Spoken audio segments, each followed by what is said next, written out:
देखिए, अफसोस की बात है, पूरी जो सब लोग और पूरा विपक्ष एक साथ खड़े होकर कह रहा है कि आप सदन के अंदर जो जनता के विशेष मुद्दे हैं, छात्रों का जो मुद्दा है, आप उस पे आप सदन के अंदर चर्चा करिए, आप राम मंदिर पे आप चर्चा करिए।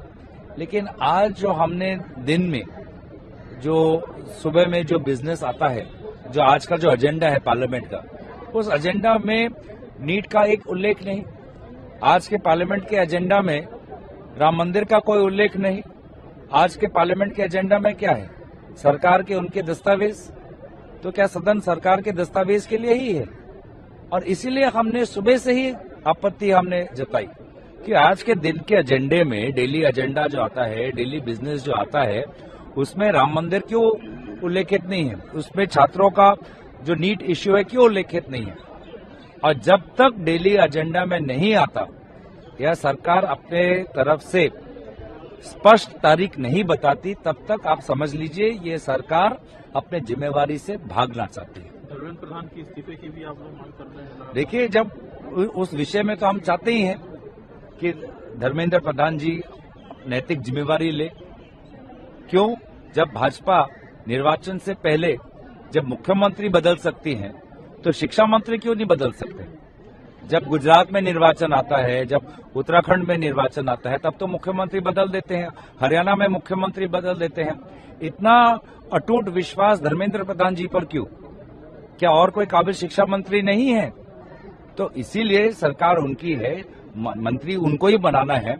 तो वो आज उनकी विफलता के बारे में पूरे देश और दुनिया में चर्चा चल रही है, लेकिन अहंकार। देखिए, सबसे पहले सरकार को नीट पर जवाब देना चाहिए, सरकार को राम मंदिर चोरी पर जवाब देना चाहिए, उसके बाद ही कोई और बिल पर चर्चा हो। करोड़ों बच्चों का भविष्य लूट लिया गया, करोड़ों बच्चों को नीट और री नीट में बार बार हेराफेरी का शिकार होना पड़ा। राहुल गांधी जी छात्रों की गूंज कर रहे हैं, पर छात्रों की गूंज इस सरकार के मन तक क्यों नहीं पहुंचती? ये वो सब सवाल हैं जिनका जवाब हम मांगेंगे किसी भी और बिल पर चर्चा से पहले। Cooperation from the opposition. He said that if monsoon session goes in a productive way, that will be it will be a better thing for our country. Well, we also want that the monsoon session should be productive, but there are certain very fundamental issues connected, with the aspirations and the emotions of people. There has to be accountability for the massive failures in India's education system. Similarly, there needs to be a threadbare discussion on the alleged misappropriation of the offerings at the Ram Temple. People have to be held accountable. Parliament, as the supreme legislative body, charged with the responsibility of discussing important and critical national issues, must find the time to have a proper discussion for that.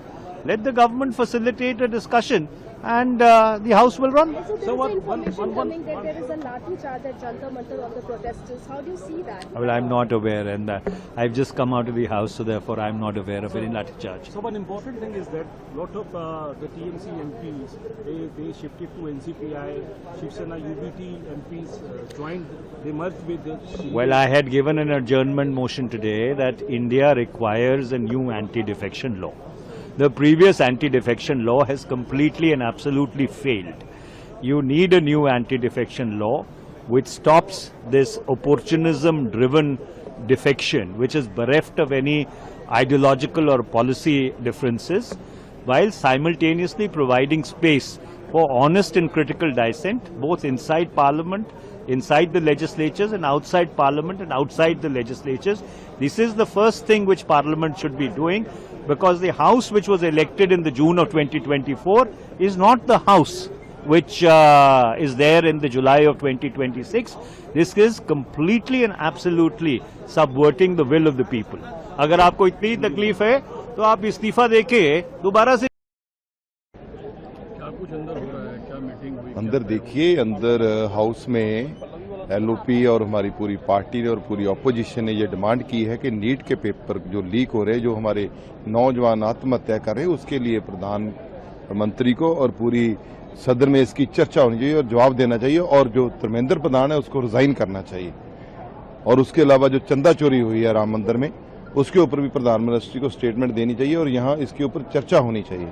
लेकिन सरकार चर्चा से भाग रही है। सरकार ने पूरी एजुकेशन व्यवस्था को तबाह करके रख दिया है। नौजवान का सारा भविष्य अंधेरे में है।